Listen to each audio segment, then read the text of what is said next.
আমরা বিশ্বাস করি যে দেশের এবং ক্রিকেটের আপনাদেরকে খুব গুরুত্বপূর্ণ একটা অংশ ভাবি আমরা, এই জন্য যে আপনাদের মাধ্যমে মানুষ, সাধারণ ক্রিকেটের যারা সমর্থক আছে, যারা ক্রিকেটকে ভালোবাসে, তারা ক্রিকেট আপনাদের নিউজের মাধ্যমে, আপনাদের সংবাদের মাধ্যমে তারা চিন্তা করতে পারে বাংলাদেশ ক্রিকেট নিয়ে, তাদের স্বপ্ন সেট করতে পারে আপনাদের মাধ্যমে।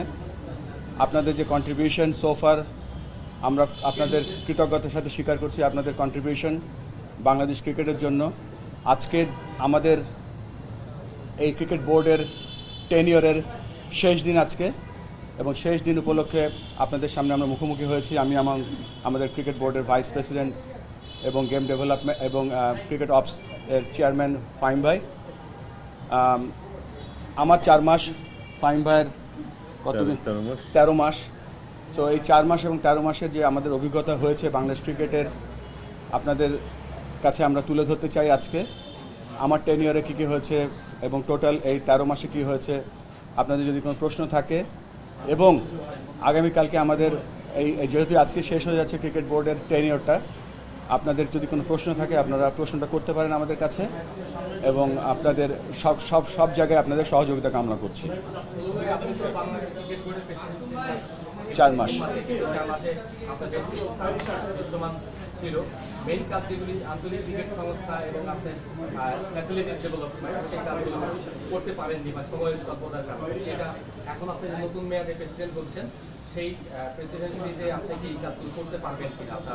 আমি প্রথমে আপনার প্রশ্নটা একটু ঠিক করে নিচ্ছি। আমি ডিরেক্টর হিসেবে নির্বাচন করছি, এবং ডিরেক্টর নির্বাচন করার পরে আমার পরবর্তী পদক্ষেপ কী হবে, যারা ক্রিকেট বোর্ডের যারা পরিচালক হবে, পরিচালনা পরিষদ হবে, তাদের উপর নির্ভর করছে অনেক কিছু।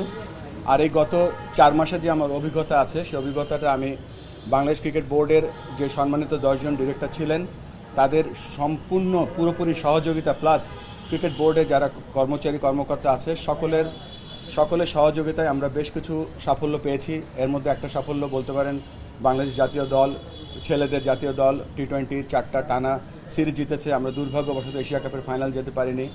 আমাদের মেয়েদের দল প্রস্তুতি নিয়ে বিশ্বকাপ খেলা শুরু করেছে। আমাদের আন্ডার-19 জিম্বাবুয়েতে ট্রাই নেশন চ্যাম্পিয়ন হয়েছে। আমাদের হাই পারফরমেন্স দল এ দল অস্ট্রেলিয়া খেলে এসেছে। সব কিছু মিলিয়ে ক্রিকেট অপারেশনসটা আমার সাথে ফাহিম ভাই আছে, তিনি আরও ভালো বলতে পারবেন আমার থেকে, সেটা একটা সাফল্য। আর একটা সাফল্য যেটা হচ্ছে যে বাংলাদেশ ক্রিকেটের অ্যাকচুয়ালি স্ট্রেংথটা কী, আমরা যখন প্ল্যান করলাম ট্রিপল সেঞ্চুরি প্রোগ্রামের মাধ্যমে যে ক্রিকেটকে ডিসেন্ট্রালাইজ করলে কী হতে পারে, তার ছোট্ট কিছু আমরা নমুনা পেয়েছি। 1 নম্বরে হচ্ছে যে আমরা চিটাগংয়ের যে 11টা জেলা, সেই 11টা জেলা নিয়ে আমরা একটা আঞ্চলিক ইভেন্ট করতে পেরেছি।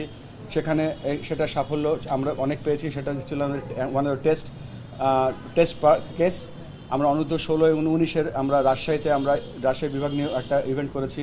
আমরা জেলায় যে 64টা জেলার প্রায় অর্ধেক কোচদেরকে আমরা অলরেডি নতুনভাবে গেম ডেভেলপমেন্ট ডিপার্টমেন্টের মাধ্যমে আমরা তাদেরকে আপগ্রেড করেছি। আমরা লেভেল 3 বাংলাদেশ ইতিহাসে কখনো হয়নি, লেভেল 3 একটা কোচিং কোর্স করিয়েছি। আমরা সাইমন টাফলের মতন বড় আম্পায়ার প্রশিক্ষক নিয়ে এসেছি আমরা এখানে ক্রিকেট আম্পায়ারদের উন্নয়ন করার জন্য। আমরা ম্যাচ রেফারি উন্নয়ন করছি। আমরা টনি হেমিন্সকে নিয়েছি এখানে গ্রাউন্ডস ডেভেলপমেন্ট করার জন্য। আমরা কিউরেটরদের জন্য একটা কোর্স করেছি। সবথেকে ইম্পর্টেন্ট যে আপনারা জানেন যে ক্যাটাগরি 3-তে যেই সংস্থাগুলো আছে তাদের জন্য একটা লেভেল A কোচিং কোর্স করিয়েছি আমরা। তো ওভারঅল আমরা যে 10 জন ক্রিকেট বোর্ডের ডিরেক্টর ছিলাম, আমরা 10 জন ক্রিকেট বোর্ডের ডিরেক্টর মিলে এই কাজগুলো করেছি, এবং এই কাজগুলো করার মাধ্যমে আমাদের কাছে মনে হয়েছে যে আমাদের যে সম্ভাবনা এটা অসীম। আমরা এখন কিন্তু শুধুমাত্র ঢাকা ক্লাব ক্রিকেট নিয়ে আমরা অনেক ব্যস্ত ছিলাম, এবং সেটা নিয়ে আমরা থাকবো। সাথে সাথে দেশের ক্রিকেটকে আমরা একেবারে জানি। দেখেন, জেলার থেকে যারা আসছে আমরা হয়তো তাদেরকে বলি যে জেলার কাউন্সিলর, আমরা কাউন্সিলর নামটা সরিয়ে বলবো তারা হচ্ছে জেলার প্রেসিডেন্ট, এবং সেই প্রেসিডেন্টের মাধ্যমে আমরা জেলার উপজেলায় প্রত্যন্ত অঞ্চলে ক্রিকেট কীভাবে ছড়িয়ে দিতে পারি সেই চেষ্টাটাই আমাদের মূল থাকবে।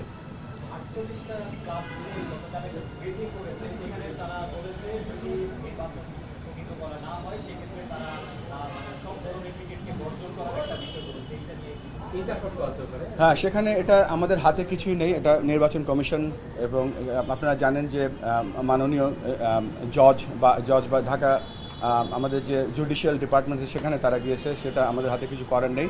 আমরা সবাইকে বোঝাবো হাউ ইম্পর্টেন্ট ইজ ক্রিকেটার্স এবং বাংলাদেশের ক্রিকেট। কোন একজন আসছেন সেটা কিন্তু আমরা অনেক আগে থেকেই জানি। আপনি বললে আমি নাম বলে দিতে পারবো কারা কারা আসছে। তো আপনি যে প্রেসিডেন্ট হবে সেটাও সবাই জানে। তারপর আপনি বলছেন যে আপনি জানেন না, সেই ক্ষেত্রে হচ্ছে আসলে এটা কতটুকু আসলে যুক্তিসঙ্গত হলো, কিংবা আসলে কতটুকু আপনাদের দুজনেরই আসলে পুরো ব্যক্তিত্ব সম্পন্ন হিসেবে আমরা জানি। আপনারা এই ইলেকশনটাকে কিভাবে নিচ্ছেন? ইলেকশন তো ইলেকশনই, আমাদের কিছু কিছু জায়গা আছে, একজন আমি প্রতিনিধি বা নির্বাচন করছি, আমার একটা রোল ছিল সেখানে। বাংলাদেশি ক্রিকেট বোর্ডের যে কনস্টিটিউশন আছে, কনস্টিটিউশনের মধ্যে থেকেই আমরা সব করেছি। এবং একটা জিনিস ক্লিয়ার করতে চাই আপনাদের কাছে, এখানে আমার একটা চিঠির বিরুদ্ধে একটা রিট হয়েছিল, এবং সেই রিটটার কারণটা ছিল যে আমি একজন ক্রিকেট বোর্ডের সভাপতি, এবং সেখানে যখন আমার বরাবর চিঠিগুলো এসেছিল, এবং সেই চিঠিতে কিন্তু ক্লিয়ারলি বলা ছিল যে বাংলাদেশ এই এই এই ইলেকশনের তিনটি গুরুত্বপূর্ণ জায়গা। একটা হচ্ছে যে জেলা এবং বিভাগীয় ক্রীড়া সংস্থার যিনি সভাপতি তিনি হচ্ছেন জেলার ক্রীড়া সাধারণত জেলা প্রশাসক হয়ে থাকেন, তিনি সই করবেন। একটা জেলা ক্রীড়া সংস্থার যেহেতু নেই, এখন একটা অ্যাডহক কমিটির মধ্যে আছে, এবং অ্যাডহক কমিটির মধ্যে একজন ক্রিকেটার হতে হবে বা ক্রিকেট সংশ্লিষ্ট ক্রিকেটের অর্গানাইজার হতে হবে। যখন আমি এই লিস্টটা পেলাম ইনিশিয়ালি, তখন দেখলাম মাত্র 3 জন কোয়ালিফাই করেছে, এবং 3 জনের মধ্যে একজন ছিল শরীয়তপুরের, একজন ছিল জামালপুরের, আর একজন সম্ভবত আর ভুলে গিয়েছি কে। সো এই 3 জন নিয়ে তো আর ইলেকশন করা সম্ভব না। তখন আমি বাধ্য হয়ে চিঠিটা দিয়েছিলাম কনস্টিটিউশনে যে ধারাগুলো আছে সেগুলোর উপরে বেস করে, এবং তার পরবর্তীতে সেটা কোর্টে রিট হয়েছিল এবং সেটা আজকে ক্লিয়ার হয়ে গেছে। সো এই আর নির্বাচন এমন একটা জিনিস যে নির্বাচনটা করার জন্য অনেক আমরা দেখেছি যে বেশ কিছু জায়গায় আমরা আমার শরীরের উপরে অনেক কিছু এসছে, আমার নামে অনেক কিছু এসছে, এবং এটা আমি এটা আমি এটা প্রোটেক্ট করতে চাই বা আমি ডিফেন্ড করতে চাই যে I was always within the constitution. Design, elegance, beauty, সেরা পণ্য সবার জন্য। জেভিকো। আপনাদের এখন যে তামিম ইকবাল ভাই ইলেকশন থেকে প্রত্যাহার করে দিয়েছে, তারা একটা প্রথমে এনভায়রনমেন্ট ছিল একটা কম্পিটিটিভ ইলেকশন হবে, যেমন কম্পিটিটিভ ম্যাচ হয়, কিন্তু সেই জায়গায় কম্পিটিটিভ না হয়ে এখন তো বয়কটের ইলেকশন হয়ে গেল। তো এই বয়কটের ইলেকশনটাতে আসলে ক্ষতিগ্রস্ত কারা হলো, ক্রিকেট হলো না মানে সংগঠকরা হলো? আমি এখনও এটা সম্পূর্ণ যে বয়কট করছে বা যে এখানে আসছে না, এটা তাদের ব্যক্তিগত ব্যাপার। আমি উইদিন দ্য কনস্টিটিউশন যেটা ঘটতে চাচ্ছি নির্বাচন কমিশনের আন্ডারে, আমি তার মধ্যেই থাকতে চাচ্ছি, এবং তার বাইরে আমি কোনো কথা বলবো না। আপনি কিন্তু সংবাদ মাধ্যমে বলেছেন যে ক্রীড়া উপদেষ্টা চাইলে আপনি নির্বাচন করবেন। তো মানে এটা কি আপনার মনে হয় যে এই ব্যাপারটা আসলে প্রশ্নবিদ্ধ বা এখানে প্রভাব বিস্তারের সুযোগ থাকে? কারণ ক্রীড়া উপদেষ্টা চাওয়া তো আসলে কোনো ব্যাপার নেই, কারণ এটা একটা প্রসিডিউর আপনি যেটা বলছেন সেই প্রসিডিউর মেনটেন করে সব কিছু হবে। কিন্তু অনেক প্রশ্ন উঠেছে ক্রীড়া উপদেষ্টা হস্তক্ষেপ নিয়ে নির্বাচন হওয়ার সেটি রেখেছে। তো আবার কি মনে হয় যে আপনার ওই কথাটা থেকেই এই সব কিছুর সূত্রপাত হতে পারে? আমার কাছে আমার এক্স্যাক্টলি মনে নেই আমি কবে বলেছি ক্রীড়া উপদেষ্টা আমাকে রিকোয়েস্ট করেছে, বা ক্রীড়া উপদেষ্টা আমাকে সবসময় সহযোগিতা করেছে এই কাজটা, আমি যে 10 ইউনিটে কাজ করছিলাম। সো এখানে আমি তাকে একটু ধন্যবাদ দিতে চাই আরেকটা ব্যাপারে, তিনি একজন মন্ত্রী পদমর্যাদার মানুষ, তিনি বিভিন্ন ক্যাম্পে আপনি বলছিলেন যে বিদ্রোহী দল বা যারা বয়কট করেছে, আমি নিজে জানি যে রাত বিরাত সে বিভিন্ন জায়গায় তিনি গিয়েছেন এবং চেষ্টা করেছে একটা সুষ্ঠু নির্বাচন শুধু না, একটা ভালো বোর্ড যেন আমরা তৈরি করতে পারি। আর এখানে আমার কাছে ইনফ্লুয়েন্স কিছুই মনে হয়নি। আমার কাছে যেটা মনে হচ্ছে বাংলাদেশ ক্রিকেটের জন্য আই নিড টু কন্টিনিউ, এবং আমাকে যারা ভোট দিচ্ছেন বা ভোট দিবেন না, বা আপনারা যারা আছেন যদি মনে করেন যে I am not good enough, আমি চলে যেতে আগ্রহী আছি any time. But at the same time আমার একটাই লক্ষ্য বাংলাদেশ ক্রিকেট। তামিম ইকবাল সহ ক্লাবের অনেকেই শুরুতে আপনার থাকাটাকে একটু আপনার একটা আস্থার জায়গা ছিল, পরবর্তীতে আমরা দেখলাম একটা অনাস্থার জায়গা তৈরি হয়েছে, তারা সরে দাঁড়াচ্ছেন। এই তাদের স্ট্যান্ডটাকে কিভাবে দেখেন? একই সঙ্গে ফারুক আহমেদকে এই ইনভলভমেন্টে কিভাবে দেখেন? এটা একটা প্রক্রিয়া, এবং এই জার্নিটার ভেতরে আমি অংশগ্রহণ করিনি, কেননা আমি অংশগ্রহণ করছি এইটুকুই আমি ডিক্লেয়ার করছি। সাথে সাথে ডাবল রোল ছিল এখানে কিছু। বাংলাদেশ জাতীয় দল এশিয়া কাপ খেলতে গিয়েছিল, বাংলাদেশ ক্রিকেট দল এখন আফগানিস্তানের সাথে সিরিজ খেলছে শারজাতে, মেয়েদের দল বিশ্বকাপ খেলতে গিয়েছে, এবং আমাদের অন্য ক্রিকেট বোর্ডের যে অর্গানাইজেশনের যে কাজগুলো আছে সেগুলো নিয়ে আমি ব্যস্ত ছিলাম। যদি ক্লাবগুলো শেষ পর্যন্ত লিগে না খেলে বা লিগে অংশগ্রহণ না করে, সেক্ষেত্রে আপনার বিকল্প কি করার চিন্তা? যেহেতু আপনি বলছেন হয়তো এখন যে হিসেবে ধরছি যে পর্যায়ে ভোটে কালকে হয়তো আপনার সন্ধ্যায় প্রেসিডেন্ট হবে, তো প্রেসিডেন্ট হলে সেই ক্ষেত্রে অ্যাজ এ প্রেসিডেন্ট আপনি কি উদ্যোগ নেবেন? দেখেন, বিশ্বযুদ্ধগুলো হতো না যদি কেউ চেয়ারে টেবিলে আলোচনা করতো। আমরা চেষ্টা করব আলোচনার মাধ্যমে সব কিছু ক্লিয়ার করতে। আপনার কাছে একটু জানতে চাইবো যে বুলবুল ভাই শুরুতে যেটা বললেন যে 4 মাস আপনার প্রায় 13 মাসের বেশি, আপনার কাছে জার্নিটা কেমন রয়েছে? মাসুম ভাই যেটা বললেন যে আপনাকে সবাই একটা গুড ইমেজ হিসেবে চিনি, আপনার কাছে আসলে রোলার কোস্টার মনে হয়েছে কেন? ধন্যবাদ। একেবারে যে মনে হয়নি তা নয়, কারণ যেরকম মানসিকতা নিয়ে প্রথমে শুরু করেছিলাম, প্রথম দিকে যথেষ্ট কঠিন ছিল পরিবেশ বা পরিস্থিতি, কারণ আমরা দুজনেই ছিলাম মাত্র অভ্যুত্থানের পরবর্তী এনএসসির রিপ্রেজেন্টেটিভ, এবং তার আগের যারা ছিলেন তাদের মধ্যে আমাদের মধ্যে একটা দূরত্ব ছিল ইনিশিয়ালি। বাট কিছু সময় পরে কিন্তু আমরা দেখেছি যে আমরা সবাই মিলে একসাথে কাজ করা শুরু করেছিলাম।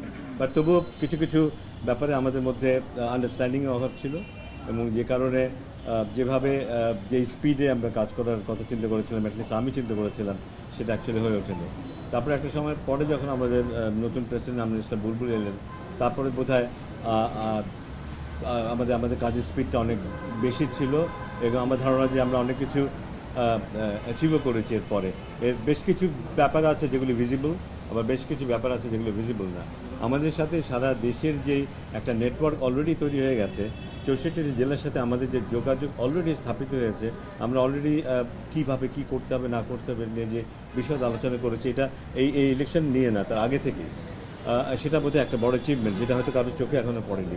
আমরা বিভিন্ন ইনফ্রাস্ট্রাকচারের ব্যাপারে কিন্তু সরকারের সাথে অনেক ব্যাপারে আলাপ করেছি, এবং অনেক ব্যাপারে আমরা এগিয়েও গেছি। আমার ধারণা আমরা যদি ইনশাআল্লাহ পরবর্তীতে আসতে পারি, আপনারা সেটা দেখতে পারবেন, আমাদেরকে মাঠে দেখতে পারবেন আমাদের অ্যাচিভমেন্টগুলো, বিশেষ করে ইনফ্রাস্ট্রাকচারাল ডেভেলপমেন্টের ক্ষেত্রে 8টা বিভাগকে নিয়ে আমরা যে স্বপ্ন দেখছি, আমরা যে বিকেন্দ্রীকরণের মাধ্যমে যে স্বপ্নগুলো দেখছি, সারা দেশে ক্রিকেটে ছড়িয়ে দেওয়ার ব্যাপারে যে স্বপ্নগুলো দেখছি, এগুলো অনেক কিছুই ভিজিবল হবে হয়তো সামনে 6 মাসের মধ্যে। তো আশা করি যে অনেক পরিবর্তন আসবে। আমার আরেকটা কোশ্চেন, আপনি বললেন কিছুক্ষণ আগে media one of the stakeholder, আপনাকে ধন্যবাদ এই জন্য। আমরা আশা করবো যে মিডিয়াও আপনাদের সঙ্গে কমিউনিকেট করার মতো সক্ষমতা রাখবে। মোবাইল নাম্বারগুলি আমাদের হয়তো ব্লক, অনেকেরই ব্লক আছে, আপনি নিউ প্রেসিডেন্ট হলে আশা করি যে এই ব্লকগুলি ছুটে যাবে। না, ব্লক কিছু না, আসলে আমার ওই কাজের যে পরিধি, আপনারা জানেন যে আমার এই বিসিবির বাইরেও কিছু আইসিসির কাজ থাকে, খুব গুরুত্বপূর্ণ কাজ। এসিসিতে ওরা আমাকে ডেভেলপমেন্টের চেয়ারম্যান বানিয়েছে। ইনফ্যাক্ট 24 ঘন্টা, যদি আমি আশা করব দিনটা যদি 30-32 ঘন্টা হতো তাহলে আমার জন্য ভালো হতো, মানে কাজের পরিধি, কাজের চাপ এমন। আর আরেকটা ব্যাপার আমার শেয়ার করা উচিত, এই প্রথম আমি কোনো নির্বাচনে অংশগ্রহণ করছি, এবং এই নির্বাচন করতে গিয়ে আমি ঢাকা বিভাগের জন্য প্রতিনিধি হিসেবে চেষ্টা করছি।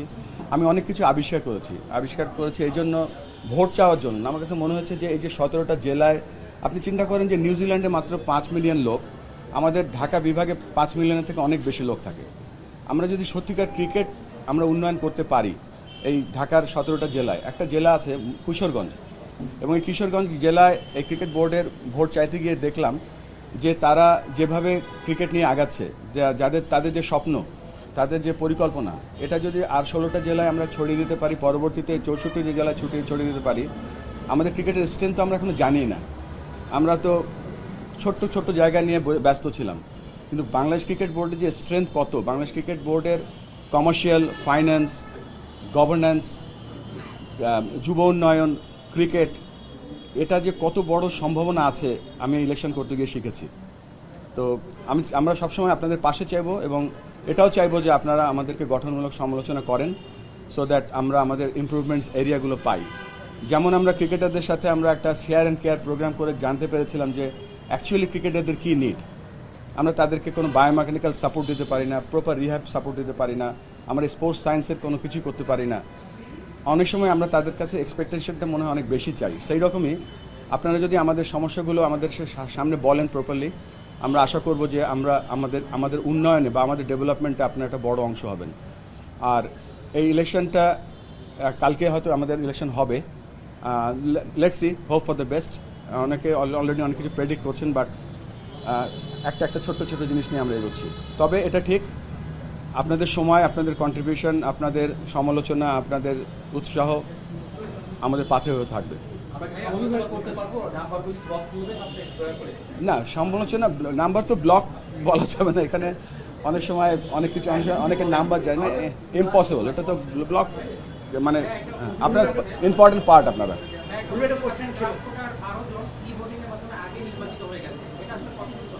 এটা আমি জানি না, এটা নির্বাচন কমিশন বলতে পারবে। ঘুরে নির্বাচন নিয়ে কথা হচ্ছে, তো আপনি প্রথম অংশ নিচ্ছেন, এই নির্বাচনটা আসলে আপনি কেমন চেয়েছিলেন ব্যক্তিগতভাবে, আর শেষ পর্যন্ত যা হচ্ছে নির্বাচন নিয়ে, এটা আসলে আপনি কিভাবে ব্যাখ্যা করবেন? ওই যে প্রথম সব কিছু প্রথম তো আমি নিজেও শিখছি প্রত্যেকটা দিন। আমি একটা জিনিস শিখেছি যে প্রত্যেকটা ঘন্টা চেঞ্জ হয়, মানে 1 ঘন্টা পর পর সব কিছু চেঞ্জ হয়ে যায়। তো এখনও ভোট তো এখনও প্রায় 20 ঘন্টা বাকি আছে, দেখি কি হয়। সরাসরি বলতে বলেন এই ভোটটা কি আইডিয়াল হচ্ছে আপনার যদি হ্যাঁ অথবা না? আইডিয়াল ভোট হচ্ছে কিনা এটা নির্বাচন কমিশন বলতে পারবে। ভোটে তো আপস অ্যান্ড ডাউন থাকবেই, এবং এটা আমার জন্য প্রথম হয়তো ভাবছি এটাই হয়তো নর্মাল। ভাই স্যারের কাছে একটা প্রশ্ন, ক্রিকেট অপারেশনের চেয়ারম্যান সাফল্য পাচ্ছে দল, আজকে আপনাদের শেষ দিন, আবার আজকে হোয়াইট ওয়াশ করা একটা হাত ছেড়ে আপনাদের নিশ্চয়ই সত্যির একটা বিদায় বলা যায় এই জাম থেকে। না, অবশ্যই, কারণ এটা খুব সবচাইতে জরুরি ব্যাপার হচ্ছে যে আমাদের ছেলেরা এবং মেয়েরা ইন্টারন্যাশনালি কেমন ক্রিকেট খেলছে, এটা কিন্তু আলটিমেটলি সবচেয়ে ইম্পর্টেন্ট। বাট থ্যাঙ্কফুলি প্রেসিডেন্ট যেটা বললো যে আমরা আসলে ওদেরকে তেমন মডার্ন কিছুই দিতে পারি না, তারপরেও ওরা যে এরকম পারফর্ম করছে এবং ছেলেরা বেশ কনসিস্টেন্টলি পারফর্ম করছে রিসেন্টলি, এটা স্বস্তির। আশা করবো যে কন্টিনিউ করতে পারবে। আজকের ম্যাচটা খুব গুরুত্বপূর্ণ, কারণ 2টো ম্যাচ জিতেছে। আমরা সবসময় বলি যে আমাদের কনসিস্টেন্সির একটু অভাব থাকে, যদি আজকের ম্যাচটা জিততে পারে তাহলে একটু ধরে নিতে পারবো যে হ্যাঁ কনসিস্টেন্টলি পারফর্ম করছে, আমার এটা খুব গুরুত্বপূর্ণ হবে। হ্যাঁ, ডেফিনেটলি স্বস্তির ব্যাপার। বদরুল ভাই ক্যাপ্টেন, একটা দলে সাবেক ক্যাপ্টেন থেকে বেশ কয়েকজন, মাহমুদুল্লাহ রিয়াদ যেমন ছিল, মুশফিকুর রহিম ছিল, এই সঙ্গে আপনি ছিলেন। আপনার দলের এরকম ক্যাপ্টেন আরও একজন আছে, যে প্রেসিডেন্ট ছিলেন রিসেন্ট ফার্স্টে, তো তিনিও হয়তো আসছেন বোর্ডে, কিন্তু সেই ক্ষেত্রে ক্যাপ্টেনদের মধ্যে ব্যালেন্সটা কেমন হবে? ক্যাপ্টেনটা তো মানে হয় কি, ক্যাপ্টেনদের তো পিক করে নেওয়া হয়, ক্যাপ্টেন তো বলতে পারেন না আমি কালকে থেকে ক্যাপ্টেন। সেই যোগ্যতা তাদের আছে, এবং সেই যোগ্যতার তাদের যে মাঠের পারফরমেন্স, একটা দল নিয়ে এগিয়ে যাওয়ার পারফরমেন্স, সেটা চেষ্টা করব ক্রিকেটের বাংলাদেশের উন্নয়নের পারফরমেন্সেও তাদেরকে শরিক করা। তবে এটা ঠিক, খেলা এবং অর্গানাইজেশন ম্যানেজ করা বা অ্যাডমিনিস্ট্রেশন গভর্নেন্স আন্ডারস্ট্যান্ড করা বা মুভ করা খুব কঠিন একটা কাজ। সব কাজ শিখতে হয় এবং আমরা শিখছি সবাই, এবং এটার এই পথে তাদেরকেও একটা পার্ট করতে চাই আমরা। আপনি তো 4 মাস দায়িত্বে ছিলেন, এই সময়টাতে আপনার নিজের চোখে মানে আপনার একটা অ্যাচিভমেন্ট এবং একটা ফেলিওর যদি আপনি বলেন তাহলে কি বলবেন? আপনার একটা অ্যাচিভমেন্ট এবং একটা অ্যাচিভমেন্ট যেটা বলি প্রথমেই, আমার কাছে মনে হচ্ছে যে দল কত ইম্পর্ট্যান্ট। প্রথমেই বলেছিলাম যে ডিরেক্টররা, দেখেন আমাদের ক্রিকেট বোর্ডের যারা ডিরেক্টর ছিলেন আছেন আজকে পর্যন্ত, যারা ক্রিকেট বোর্ডের কর্মকর্তা আছেন, সবাইকে নিয়ে এমনও দিন গিয়েছে যে 2 দিনের প্রিপারেশনে বড় বড় প্রোগ্রাম নামিয়ে দিয়েছি। সো আমার কাছে মনে হচ্ছে দল হিসেবে আমরা কাজ করতে পেরেছি, এটা আমার বড় সাফল্য। আর আমি ব্যর্থতা যদি বলতে হয়, আমার কাছে মনে হচ্ছে I need to develop my communication little more. ভারতে আমরা কি নিয়ে একজন অস্বস্তি ছিল, আপনিও বিভিন্ন সময় বিভিন্ন প্রশ্ন তুলেছিলেন, এখন আবার উনি আসছেন, ওনার সঙ্গে কাজের পরিবেশটা কেমন হতে পারে কিংবা কি ভাবছেন? না, আশা করি ভালো, কারণ ক্রিকেট তো আমাদেরকে এই শিক্ষাটাই দেয়। আমরা আমরা আমরা দিন শেষে সবাই সবার সাথে হাত মেলাই। আমার সাথে কয়েকদিন আগে একবার দেখা হয়েছিল, ওখানে আমরা হাত মিলিয়েছিলাম হাসি মুখে। আশা করি আমাদের সুসম্পর্ক থাকবে এবং আলটিমেটলি ক্রিকেটের জন্য আমরা কাজ করতে পারবো সবাই মিলে। যারাই আসুক, আমি জানি না কোনো কে আসছে বা কি আসছে, আমি আসছি কিনা, বা যারাই আসবে সবাই মিলে একসাথে কাজ করব। একসাথে কাজ করাটা বোধহয় খুব জরুরি। বাংলাদেশ জাতীয় দলের কথা যদি এখন বলি, আমাদের দলটাকে যদি আমরা তাকিয়ে দেখি, হয়তো মনে হতে পারে কিন্তু তেমন কোনো খেলোয়াড় নেই, কিন্তু ওরা কিন্তু ভালো পারফর্ম করছে অনলি বিকজ ওরা একসাথে আছে এবং একসাথে খেলছে এই জন্য।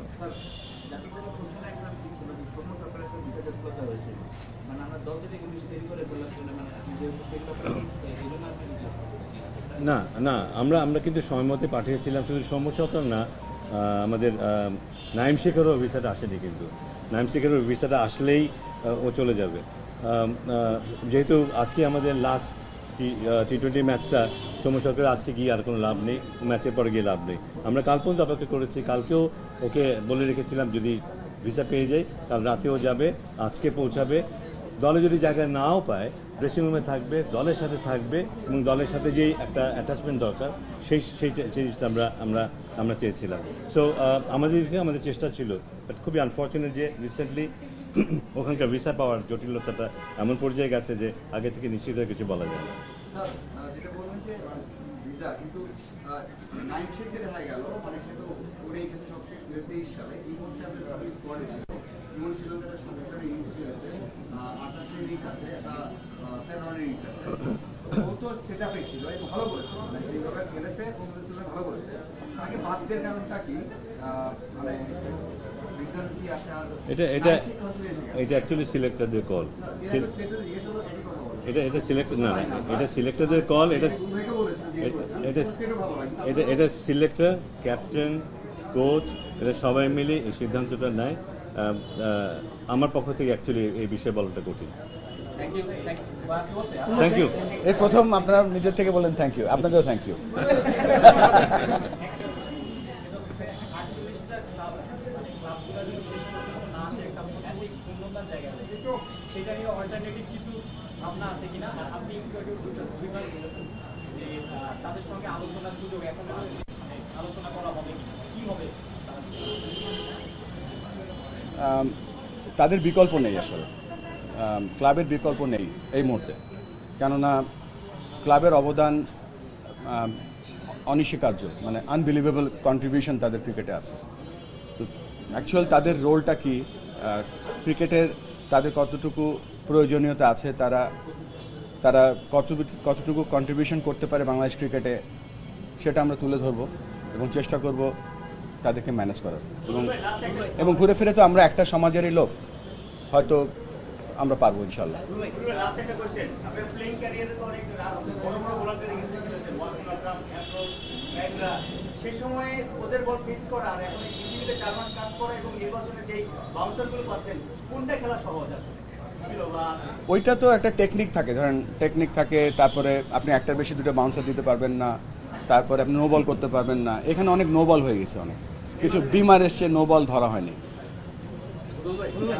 কনফ্লিক্ট অফ ইন্টারেস্ট বলে একটা ব্যাপার আছে, তো এই ব্যাপারটা আপনি ভারত ভাই যখন আসছিলেন প্রেসিডেন্ট হয়ে, তখন তিনি একটা বলেছিলেন যে যারা কনফ্লিক্ট অফ ইন্টারেস্ট করবে এইরকম জায়গা থেকে কখনোই মানে টলারেট করা যাবে না, মানে করবে না, তো যে কারণে সংশোধন ভাবে চলে গিয়েছিলেন এখান থেকে। তো সেই জায়গা থেকে এই বোর্ডে যারা আসবেন তাদের ব্যাপারে আপনার কতটুকু কনসার্ন থাকবে? আমার কাছে মনে হয় it's a very very valid question, যে সকলের একটা টার্মস অফ রেফারেন্স বা সকলের কিন্তু একটা ক্রিকেট বোর্ডের ডিরেক্টরদের কী কাজ করা উচিত, কতটুকু তাদের পরিধি থাকবে, তারা কি করতে পারবে বা পারবে না, এটা কিন্তু কনস্টিটিউশনে লেখা নেই। বাট আমরা লেখার আগ পর্যন্ত একটা অলিখিত নিয়ম করে নেব এবং সকলকে সেখানে সই করিয়ে নিব, যাতে এই কনফ্লিক্ট অফ ইন্টারেস্ট ব্যাপারটা না থাকে, এবং চেষ্টা করব জিরো টলারেন্স থাকবে এই জায়গাটাতে। কেননা আমি যখন বোর্ডের বাইরে ছিলাম খুব সমালোচনা করতাম, এটা নাই ওটা নাই, তো আমি বাইরে থেকে যেগুলো দেখেছি সেগুলো চেষ্টা করব ভেতর থেকে কাজ করার জন্য। শেষ হ্যাঁ বিশ্বকাপের আগে এনসিএল টি-20টা কতখানি গুরুত্বপূর্ণ ছিল এবং বিপিএল কে ঘিরে আপনাদের পরিকল্পনাটা কি? আরেকটা ব্যাপার, এনসিএল এর জৌলসটা কি মানে একটু কম মনে হচ্ছে কিনা সব কিছুর মাঝখানে? জৌলুসটা আমার কাছে মনে হয় যে আমাদের দেশের ক্রিকেট বোর্ডের নির্বাচন মনে হয় পৃথিবীর সেরা ক্রিকেট বোর্ডের নির্বাচন, এবং এই নির্বাচনটা এমন একটা জায়গায় দেখা গিয়েছে যে যেদিন বাংলাদেশ দুটো ম্যাচ, ছেলেদের ম্যাচও জিতেছে টি-20 আফগানিস্তানের সাথে, মেয়েদের দলও বিশ্বকাপে জিতেছে, কিন্তু নিউজ হয়েছে, মেন নিউজ হয়েছে নির্বাচনকে ঘিরে। সো এটা আপনাদের উপরে নির্ভর করছে, আপনারা কীভাবে এটা পপুলার করবেন। বিপিএল নিয়ে আপনাদের প্ল্যানিং? লিগটা হয়েছে, ও বিপিএল যে লিগটা হয়েছে সেখানে পেমেন্ট কিন্তু অনেক বড় ছিল, মানে আগে 20 লাখ টাকা পেয়েছিল, গতবার ছিল 2 লাখ টাকা, মানে এরকম ছিল বা যে ক্লাবগুলোর অবস্থা ছিল, সেখানে অবস্থা যদি এমন হয় আর সুযোগ পরে ক্লাবগুলো, তাহলে অবস্থা বেশি খারাপ হবে। যে শুধুমাত্র 300 ক্রিকেটার না, যারা মানে অনলাইনার বা টুইট হিসেবে তাদের ক্ষতি হবে, মানে এটা পোষার কোনো অপশন আছে কিনা? গতবার তো হিউজ রিডাকশন হয়েছে, এবার যদি না আসে তাহলে আরও বেশি রিডাকশন হবে, এটা আপনি কীভাবে ম্যানেজ করতে পারবেন? এটা তো আজকালকে নির্বাচন হোক ইনশাআল্লাহ, নির্বাচন হওয়ার পরে এটা দায়িত্ব হবে ক্রিকেট বোর্ডের, ক্রিকেটারদের দেখে রাখার, এবং ক্রিকেট বোর্ড চেষ্টা করবে সেই ক্ষতিগুলো পুষিয়ে দেওয়ার জন্য। ও বিপিএল এর মতোই হবে, এখন পর্যন্ত কোনো একটা নতুন বোর্ড আসলে সব যা আছে সব নর্মাল আছে। রনি, আর কোন কোশ্চেন আছে?